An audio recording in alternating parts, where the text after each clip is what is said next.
Hola, ¿qué tal? ¿Cómo están? Muy buenas noches, bienvenidos a Combate por Willax. Hoy es un programa que no voy a decir que es particular porque vamos a seguir tratando la desgracia de la judicialización de la política, pero hemos escogido un invitado que tiene una serie de particularidades, ¿no? Porque es abogado, especialista en Derecho Constitucional, pero por avatares de la vida se tuvo que él ser especialista en Derecho Penal, porque él fue injustamente acusado.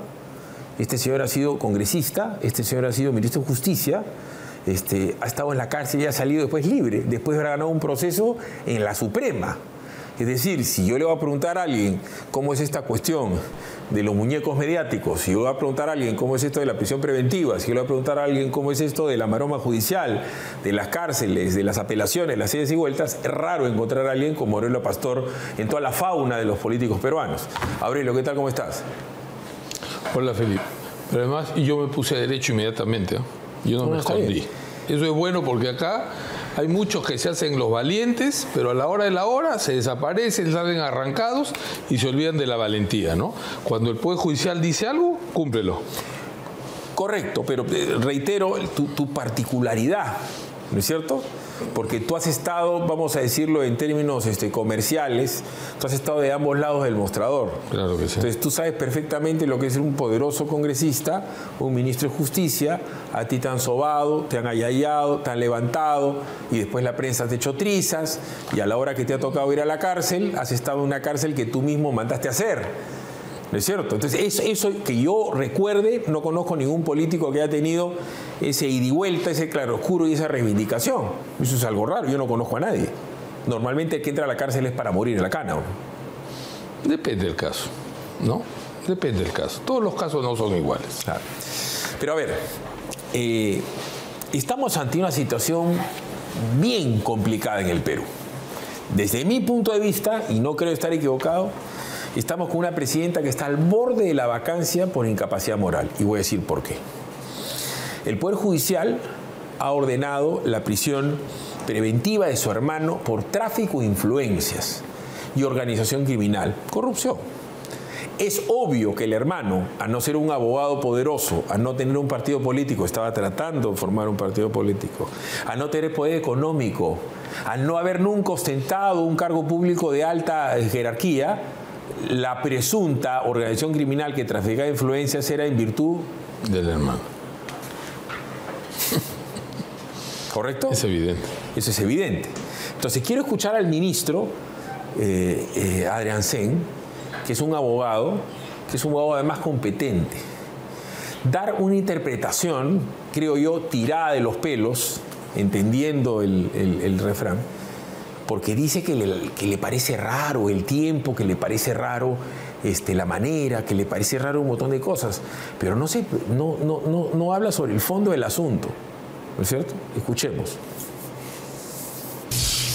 Me llama la atención sobremanera también, y esto ustedes lo pueden verificar en los anales de los procesos judiciales últimos, que esta decisión se haya prolongado por más de 4 meses, se haya tenido que leer una resolución por más de 3 días y finalmente se tome una decisión de esta naturaleza, que en el marco de lo que es la crítica seguramente sus abogados podrán presentar los recursos de apelación que crean respectivos y en fin se tomará la decisión final.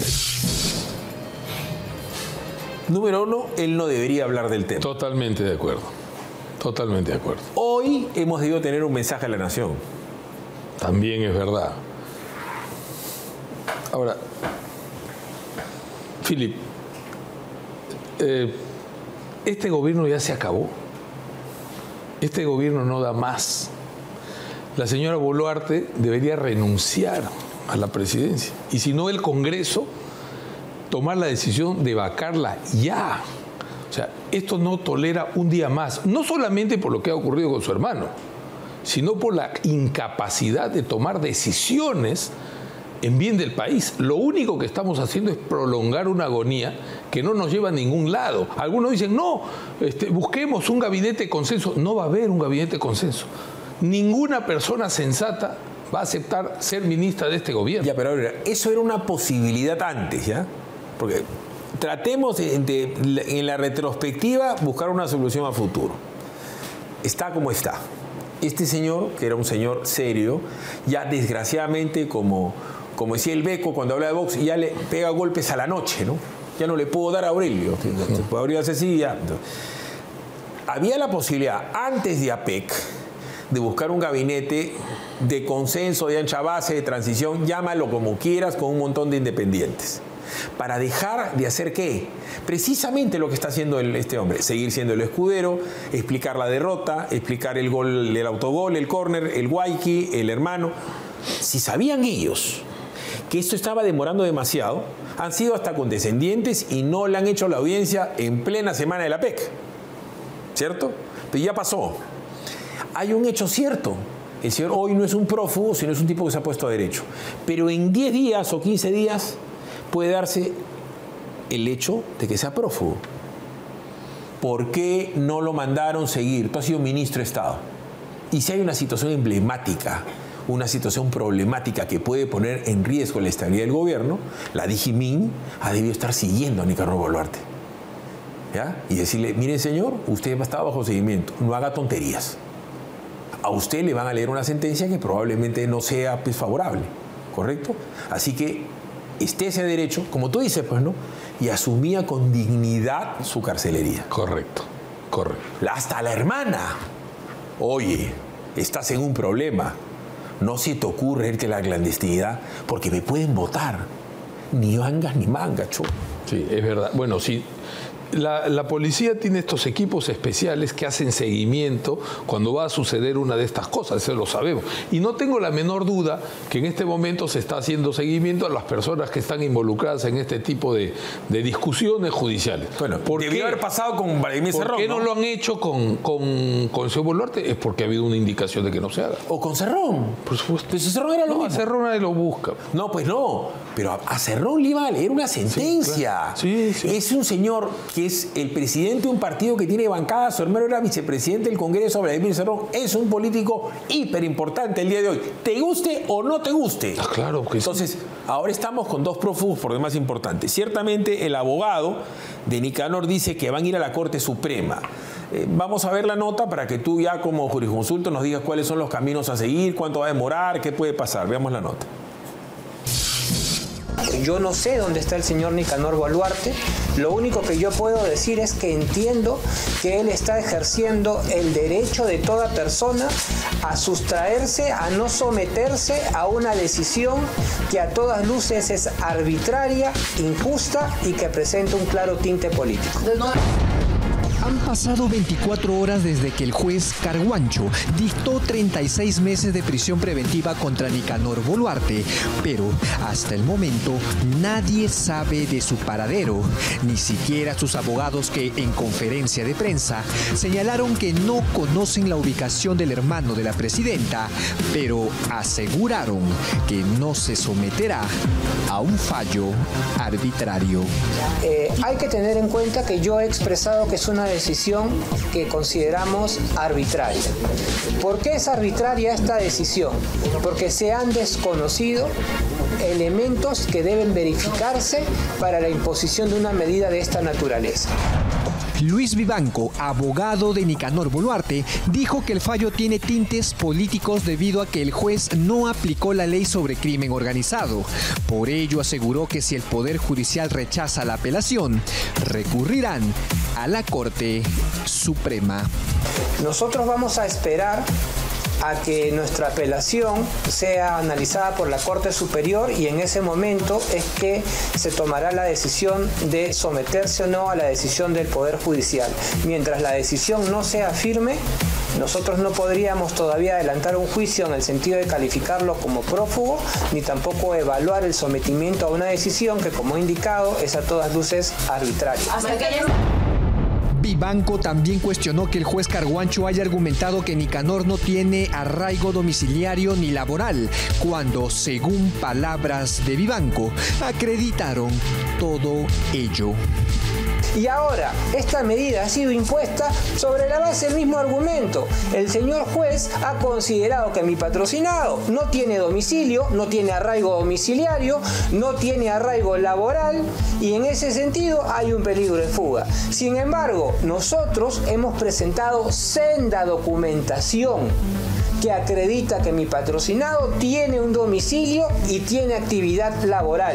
En otro momento, el abogado Joseph Campos recordó que Carguancho participó de un curso virtual donde utilizó la foto de Nicanor Boluarte para hablar sobre corrupción y administración de justicia. Eso es una infracción directa, ¿no?, al principio de imparcialidad que valida o invalida la actuación de un juez. ¿Por qué? Porque ser imparcial, la imparcialidad se defiende de dos maneras, siéndolo y pareciéndolo. Y consecuentemente lo que hizo el juez Carguancho en ese momento es poner por debajo de su función de jurisdiccional, poner por encima de su función jurisdiccional el tema de una docencia y violando presunción de inocencia, imparcialidad y reserva del caso. Todo indica que Nicanor Boluarte seguirá como no ha habido. La defensa ha dicho que no sabe su paradero y que prefieren no conocer su domicilio. Todavía hay mucho pan por rebanar en esta historia que por el momento tiene al hermano de la presidenta con una orden de captura a nivel nacional e internacional. A ver, como si fueras en la universidad, yo soy el alumno y te doy la pregunta. A ver, es verdad que no se está dictando una sentencia sobre culpabilidad. Yo creo que es hiperculpable. Si se está viendo si es que tiene peligro de fuga, obstruir la justicia, si tiene arreglo laboral o domiciliario. Parece que trabajo no tiene. Ese es un punto. Pero el otro punto, lo que ha dicho el doctor Campos, sí es cierto. Este señor ha estado dando charlas y cursos mostrando a los imputados en un caso que él está dirimiendo como una organización criminal. ¿Él ha debido ser recusado o esto se puede utilizar ahora en la apelación? No, a ver, varias cosas, ¿ya? En primer lugar, yo pienso que si existe una orden de captura, debería acatarla. Pero eso no significa que esté de acuerdo con la decisión del juez. Ya. Correcto. La Corte Suprema ya dijo que la gravedad de los hechos que se vienen investigando no es suficiente para imponer una prisión preventiva a una persona. Que tiene que haber realmente un peligro de fuga o un peligro de obstrucción. El peligro de fuga se puede presumir sobre la base de los arraigos, pero el problema de obstrucción tiene que haberse comprobado. Correcto. Ahora, si no hay esos elementos, no tuviera por qué haberse emitido una orden de esta naturaleza. Si es culpable o no, lo sabremos al final del proceso, pero este no es un proceso todavía. Esta es, claro, estamos en una etapa de una investigación preparatoria, pero todavía no estamos en un juicio. Claro, pero que la espectacularidad de la lectura puede 13 horas hace parecer. Ahora, los abogados tienen sus elementos para considerar que la decisión ha sido arbitraria, porque ellos consideran que han fundamentado bien y van a apelar a la Corte Superior. Probablemente la Corte Superior maneje un criterio diferente al juzgado. Generalmente en las resoluciones del juez Concepción Carguancho, la Corte Superior generalmente tiene una posición distinta, porque... Ya ha pasado con Lozano. No solamente con Lozano ha pasado en una detención preliminar que tiene un presupuesto distinto. En una detención preliminar lo que se analiza es la urgencia de la medida. En una prisión preventiva lo que se analiza es el peligrosismo procesal. O sea, puede ser que no haya peligro de fuga en una detención preliminar, pero es la urgencia de llegar a determinados documentos, la urgencia de tomar determinada información, la urgencia de que vaya a dar una declaración, aun cuando no debería ser así, porque finalmente se puede acoger al silencio. Si es un imputado, tiene derecho a guardar silencio, ¿no es cierto? Pero en una prisión preventiva se analizan otros aspectos. El peligrosismo procesal. Se han obstruido la investigación. Ahora falta la lectura de la resolución con respecto a Mateo Castañeda, que seguramente será mañana. El martes, han anunciado. Correcto. A ver, ok, perfecto. Ahora, ¿cuál es el punto? Yo entiendo que el show es espectacular, ¿no? Totalmente. Meter a la cana al hermano del presidente, a un ministro, a un famoso. Claro. Esto es súper espectacular, ¿no? Pero yo me pongo a pensar, si la ley lo dice, no lo digo yo, tienes que probarle el peligro procesal absolutamente fehaciente, porque puede darse el caso que el señor sea inocente. Sí, claro. ¿Por qué crees que esté invitado? Sí, por supuesto que Cuando a ti te cañaban y el Grupo del Comercio te ponía y te sacaba todos los días, y la gente decía es culpable, y el común de la gente quería que te caneen porque además eras aprista y además se presumían culpable porque en tu momento habían indultado a Crucillat. Y esa era la factura pues que tenías que pagar. Y la gente quería que seas culpable. ¿Me entiendes? Si era tráfico de influencia, siendo tú el abogado, o sea, discúlpame, si tú te pagan para defenderlo. Entonces, claro, tú has vivido en carne propia lo que es la estigmatización, ¿me entiendes? Entonces, este señor, Nicanor Boluarte, yo sí creo que es culpable, porque los elementos de convicción han sido detallados y es de una torpeza supina que el hermano de una presidenta se meta a opinar sobre cosas que no tiene que hacer y hacer sobre cosas que tampoco tiene que estar. Pero si el principio es ese, debería seguir su juicio en libertad. Totalmente. Pero también es cierto que la señora, y no quiero redundar, ayer salí a hablar y a defender al hermano, y la señora además, durante su mandato, se le ha escapado Cerrón. Lo que acaba de decir el abogado, inclusive, que no creo que lo ha debido decir tal como lo ha dicho, es: vamos a apelar. Carguancho es 1, apela a la superior, que son 3. Si la superior le dice, le ratifica, dice que van a ir a la Suprema en casación. Sí. Y si la Suprema le dice que no, van a ir a un habeas corpus al TC. Primero tendrían que ir a un juzgado. Para que le admitan el habeas corpus. Claro. Para que le denieguen el habeas corpus. Y vaya a la superior. Y va a la superior. Y luego de ahí al tribunal. Estamos hablando de que se va a repetir el caso de Cerrón. Sí. Ojo, Cerrón la próxima semana me dicen que lo van a liberar, ¿eh? Que va a ganar el habeas corpus. Pero ahora te meto en el traje del político. Todo ese tiempo, esa novela de la ida, de la vuelta, que para la gente es barbaridad porque la gente quiere la cabeza sangrante, o de Aurelio, o de Chibolín, o de este pata, va en contra de la legitimidad de la presidencia, totalmente, que es casi inexistente. Claro que sí. Por eso es que tiene solamente un 3% de aprobación y tiene el 95% de los peruanos que quieren que se vaya hoy día. Esa es la verdad. ¿No es cierto? O menos. Porque si tú tienes 3%, más o menos 2.8%, después puede no tener nada. Puede tener nada. Lo cual ratifica la tesis que te digo yo, que debería irse inmediatamente y no esperar al 26, que es otro tema, ¿no es cierto? Pero porque nos hace daño, pues, sí. Y porque llegar al 26 con ella no nos genera ningún tipo de beneficio, ni nada va a pasar con ella de bueno de aquí al 26. Lo único que vamos a estar en caos, tras caos, tras caos, yo sin entrar a una decisión. Y voy a comentar las anécdotas sin ánimo de ser infidente, puedo mostrar un ejemplo. Cuando el presidente tiene un problema tan grande como este, tan grande como este, el que tiene que salir a dar la cara es el presidente de la República, ¿correcto? Es el presidente, no el premier, no el ministro de Justicia, pese a que es el asesor legal. Claro. Once upon a time, hace unos años, un tal Alan García iba a tener un problema personal inmenso. Ese problema se llamaba Federico Dantón. Y ahora lo puedo contar. Yo me cruzo contigo, cerca a Frecuencia Latina, tú eras ministro, correteo yo el carro de Aurelio Pastor. Él era ministro, correteo el carro, toco claxon, baja la seguridad de los compañeros, me miran y dicen, no lo vamos a matar a bate porque va a tener... Para, yo te paro y digo, oye, compadrito, pasa esto. Me acuerdo, un Perú 21 era el periódico. Agarro un Perú 21 de mi carro y digo, mira hermano, llévale al gordo este nombre, Federico Dantón García Chipman. ¿Qué cosas me dices tú? Estoy contando algo histórico. Anda, dile que tiene que solucionar este problema. Este fin de semana todo el Perú va a saber de él. ¿Te acuerdas o no? Tú vas, termina el plenito, te paras al frente de Alan García, que era tu líder, que además era tu jefe, presidente del Perú, le das este papel, el gordo lo mira. ¿Quién te ha puesto el examen? Sí, ya. ¿Qué hizo García? Salió en la prensa. ¿Salió? Dio la cara. Sí. Puso la pepa, claro. ¿Correcto? Claro. Le dijo a la señora Pilar, la señora Pilar ya sabía. Dio la cara. ¿Que te gustó o no te gustó? Esa es otra cosa. No negó a su hijo, no habló mal de su señora. En política no hay que dar la cara siempre.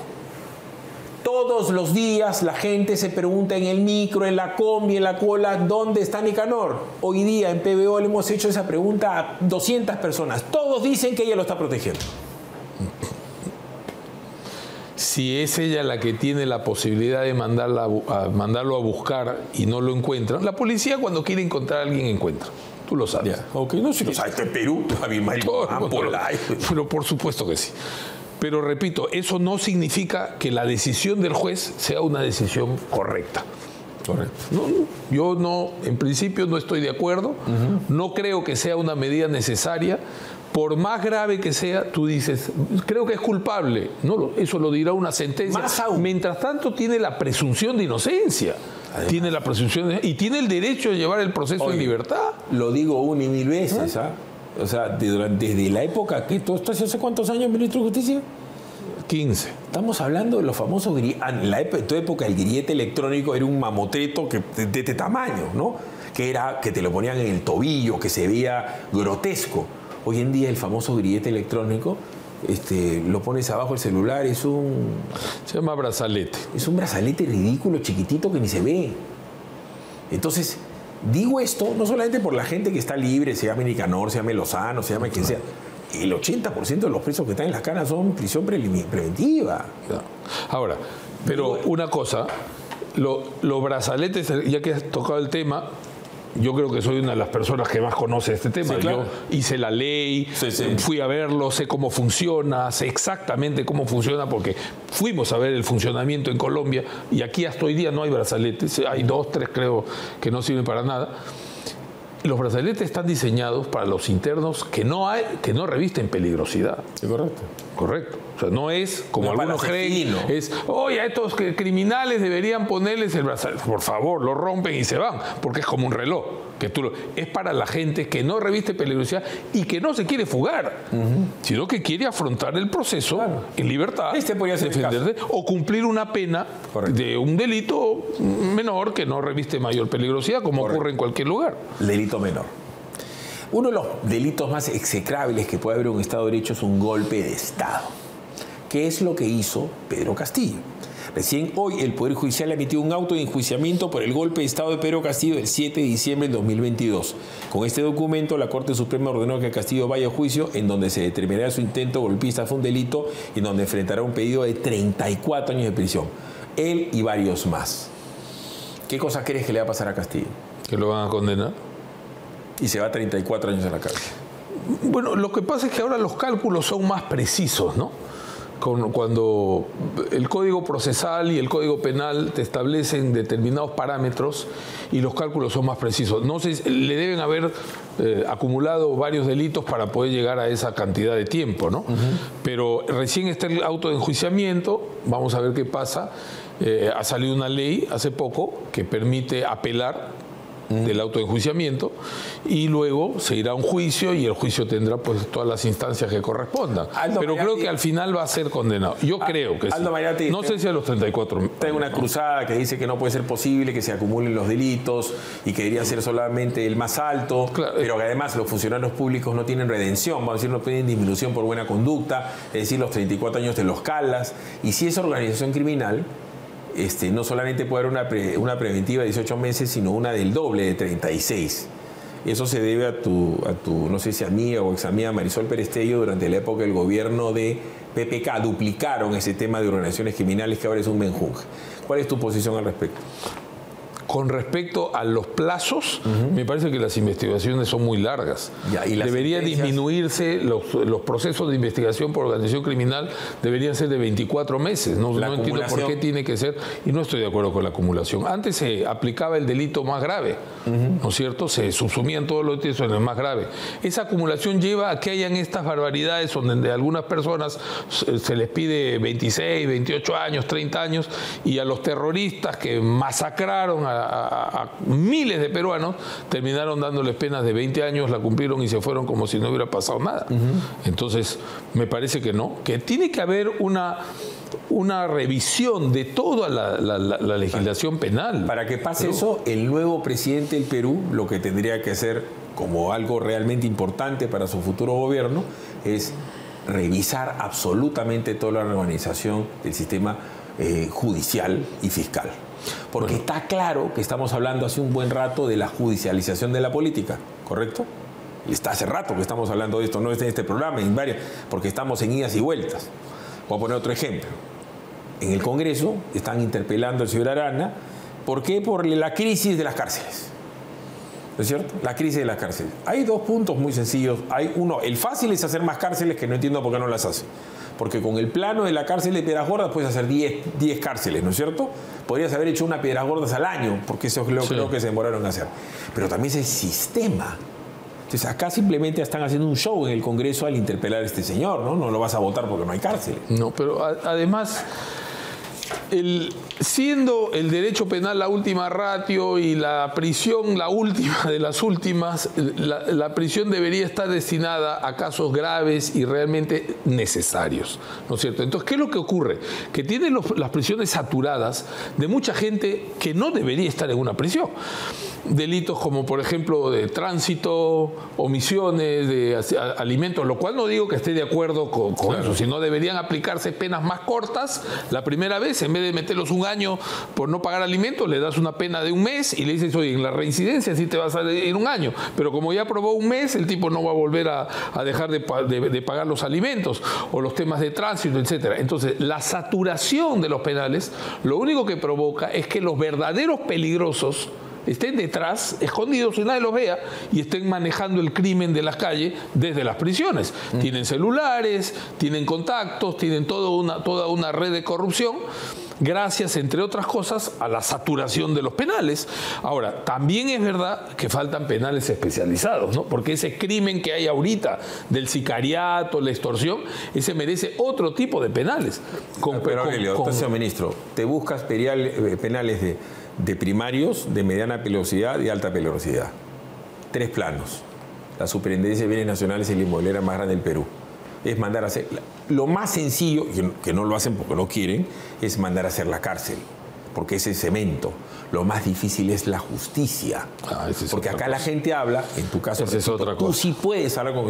Es el meter a la... Yo he hecho labor social en cárceles, nunca me gusta desarrollar mucho el tema, pero es terrible cuando una persona inocente está en la cárcel. Yo lo sé. Terrible, yo lo he visto.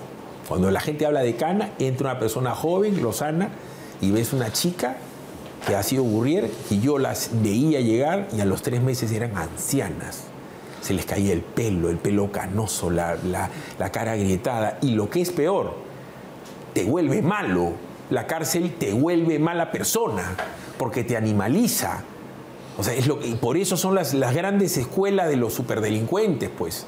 Porque no todas las cárceles son doradas. Y esa es una de las cosas por las que yo no comparto la aprobación que acaba de hacer el Congreso de rebajar la edad para poder meter a la cárcel a los adolescentes, a los chicos de 17 y 18 años. No comparto. Yo creo que ellos deben ser sometidos a un régimen. Depende pues del delito, pues. El sicariato sí, pues. Sí, lo que pasa es que o el robo hay otros agravado. temas. Philip, hay otros temas que tienen que ser evaluados por la gente que conozca la materia.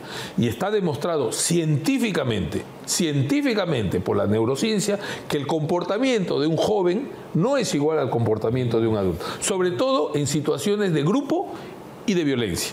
Entonces, no puedes tú asimilar la misma responsabilidad a un adolescente de 17, 18 años como a una persona de 30 o 35 años. Yo no digo la misma, pero si los vas a juntar en un penal, entonces, ¿qué oportunidad le vas a dar? Bueno, pues llévalo a un penal especial para estos casos. Esa es otra cosa. Chicos de 16, 17, 18 años que portan armas, que con una chaveta te roban un celular o te matan un arranchón, un balazo, un fierrazo por un celular, evidentemente ese es asesinato por lucro. Un violador, un asesino, un sicario, un extorsionador, una persona que te deja una granada en un colegio, por mucho que sea un patita de 16 años, hermanito, ese es terrorismo. Así como pienso que la justicia debe ser implacable con los extorsionadores, estos asesinos, hacer cárceles especiales unipersonales, donde no tengan la posibilidad ni siquiera de saber quién es el interno que está al costado de ellos, y encerrarlos de por vida ahí, de por vida. No hay pena de muerte en el Perú, pero sí lo puedes encerrar de por vida. También creo que la sociedad tiene la obligación, el Estado, de hacer algo adicional por estos jóvenes, porque son chicos. El día de hoy el Poder Judicial ha evaluado el pedido de 18 meses de prisión preventiva contra la famosa Elizabeth Peralta, ¿no? Investigada presuntamente por interceder junto con el expresentador de televisión Andrés Hurtado, con el conocido Chibolín, en la devolución de oro a cambio de la coima. Comencemos con el hecho imputado. El hecho imputado es la señora Ciucho de Oreja Flores, la esposa, dice: mi hermano me dijo que le dio a mi primo para que mi primo le dé a Chibolín y que Chibolín le dé a la señora Peralta para que libere el oro de mi familia. Pero ella no lo libera, sino le libera un fiscal que se llama Sally Rosas. Dice. Y le preguntan a la jueza: ¿usted recibió? Evidentemente dice no. Le preguntan a Chibolín: ¿tú le diste? No, yo no le di. Le preguntan a Ciucho: tú le diste a tu primo, Siucho, ya, Siucho le dio a Chibolín. No, mi asistente le dio al asistente de Chibolín. Entonces dice. Claro, es un show que ha durado 3 meses. Pero la gravedad del hecho imputado es seguramente cierto, pero no hay ninguna prueba absolutamente fehaciente. Eso él dice que me dijeron, ese es punto 1.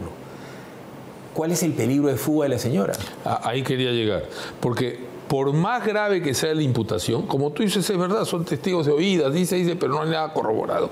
Veremos si la investigación permite corroborar algo, veremos, y ese es otro tema.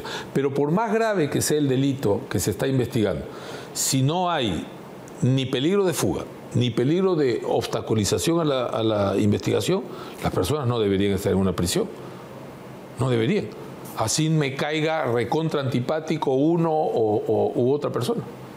Y eso es una regla para todos. No es por el tema de ser el señor Hurtado, a quien no conozco, ni la doctora Peralta, a quien tampoco conozco, sino que es para todos. Lo gracioso es que la gente que los conocía, que los frecuentaba, que salía a comer, salía a almorzar, se tomaba fotos, se llamaban selfie y paraban juntos, ahora los hacen trizas. Pero él dice que me dijeron, es muy peligroso. De un tal García dijeron que le llevaban plata en loncheras a Palacio de Gobierno y toda la cabeza, ya ven, cayó con la lonchera. No era cierto. Y no era cierto. No, pero no solamente no era cierto, era pues un absurdo, ¿no es cierto? Porque él no va a entrar barata por Palacio de Gobierno, que está llenecito, pues, de cómo se llama, de cámara, con una loncherita, pues, al ladino, pues, con plata para el presidente García, para que lo vea todo el mundo, en el supuesto que sea cierto. Y después dijeron, otra barbaridad, que el señor Nava dice que le dio una, ¿cómo se llama? Una mochila. ¿Y qué había en la mochila? No sé, a plata. ¿Por qué? Porque era Nava y era Alan. Entonces digo esto porque esa desgracia, ese muñeco, se lo puede inventar a cualquiera. ¿Correcto? Correcto, claro. Entonces, y lo hacen. Y esta señora ha entregado sus celulares, y esta señora... Sí. No, pero es que es culpable. Vamos a ver si es culpable o no. El día de mañana dicen que le dan plata a San Martín y San Martín va a ser corrupto. O la señora Elvia Barrios, o la señora tal, o la señora cual. Por él dice que me dijeron, por eso es que yo creo que San Martín, que es muy conocido como alguien duro, cruel, canero, póngale la chapa. El señor Luján, también muy duro. Y el señor Sequeiros, los 3 han votado a favor de la libertad de la señora, 2 mujeres en contra. Hay un dirimente, el señor... Peña Farfán. Si él vota a favor de la libertad de la señora, es decir, el 4 contra 2, se va a la calle. Y hay voto. Si votase en contra, es decir, se sumarían las mujeres, tendrías que buscar un séptimo juez. Así es. Bueno, un séptimo juez. Claro, un séptimo. Todo este tiempo tiene una demora. Sí. Ahora, una cosa. Es verdad, el doctor San Martín tiene en algunos espacios la fama de ser muy duro, pero gran parte de las resoluciones de la Corte Suprema, de la Sala Penal, presidida por él en los últimos tiempos, han permitido más bien respetar mucho los derechos de los investigados. Pero hay que decir... Recuérdate que hace 5 años, Philip, se daba lo que yo denomino la época del terror. Todos los que pasaban por una audiencia terminaban presos. Y fue San Martín, desde la Sala Penal, el que con determinadas resoluciones empezó a explicar que no todo conducía a una prisión preventiva. Pero además, tiene fama un montón de cosas, pero no tiene fama de corrupto ni él, ni Luján, ni Sequeiros. Entonces, el simplemente decir que porque si mañana el otro señor vota a favor de la libertad, corrupto, no es así. Y si vota a favor, como la señora, tampoco va a ser un desgraciado. El debido proceso implica respetar los fallos que a ti no te gustan. Sí, claro. Simplemente terminamos escuchando a Benji, que argumentó a favor de la señora. Entonces, la petición de la defensa técnica es que se adhiera, señoría, a la posición mayoritaria y, en consecuencia, habiendo 4 votos conformes según la ley orgánica del Poder Judicial, se rechace el recurso de apelación de la Fiscalía y, en consecuencia, se mantenga la comparecencia con restricciones que viene cumpliendo una a una mi cliente. Se pagó la caución y todas las reglas de conducta se están respetando escrupulosamente. Antes de ir a la pausa, porque acá están desesperados por la pausa. Cuando Yantomal y Nadine gobiernan, endurecen las leyes contra el crimen organizado y hacen esas famosas celdas, que las celdas esas de 15 metros cuadrados del penal de Ancón sean para el crimen organizado. Porque ellos estaban pensando que ahí vive Alan García, ¿correcto? Porque lo odiaban a Alan García. La Villarán le daba asco darle la mano a Keiko. ¿Correcto? ¿Cierto o no? Vizcarra quería que caneen a Keiko. ¿Correcto? PPK, de papá ladrón, hija ladrón. Uno no debe escupir al cielo. Así es. Especialmente cuando es muy poderoso o famosito. Ya hemos visto con Chimolín que la fama es un soplido, ¿no? Bueno, a mí me ha tocado ver que esa unión mediática, política que me persiguió, terminó en prisión. Correcto. Los dos. El dueño del medio y la dueña de Palacio. Ahí está. Vamos a ir a una pausa con la venia del señor. A diferencia del señor, yo sí soy vengativo, yo soy rencoroso, no soy como tú. Pero hay que medir eso, ¿no? Para que la gente entienda que esos odios y las campañas de prensa no siempre tienen razón. No siempre tienen razón. Vamos a hacer una pausita. Sordera, escuchas una cosa por otra, subes el volumen de la radio, de la televisión. Audifón tiene la solución, es el primer centro audiológico del país. Contamos con tecnología alemana, fabricados audífonos personalizados, hechos a la medida para todo tipo de pérdida auditiva. En Audifón nos caracterizamos por tener especialistas capacitados para darte el mejor servicio. Contamos con tecnología 3D, laboratorio propio y listos en 48 horas. Audifón está en Lima y en las principales ciudades del país. Citas al 01-510-1313 o al 983-402-1713. Experimenta la libertad de una muy buena audición con Audifón. Dicho esto, les presentamos Terraza de Chepeconde, donde el mar, la diversión se unen para crear un paraíso exclusivo. Ubicado entre Asi y Cerro Azul, Terraza de Chepeconde, exclusivo para cumplir con tus sueños y los de tu familia. Descubre tu próximo punto de encuentro en el sur con canchas deportivas, toboganes espectaculares, piscinas tipo playa y un nuevo bulevar comercial. Lotes con título de propiedad en uno de los condominios más selectos del sur. Aprovecha los precios mágicos de Terraza de Chepeconde, Condominios Club y Boulevard. Visítanos en aventura.p/chepeconde o llama al 905-457-777. Con el respaldo de Condominios Aventura, vive la magia. Pausa, regresamos para hablar de Agustín Lozano.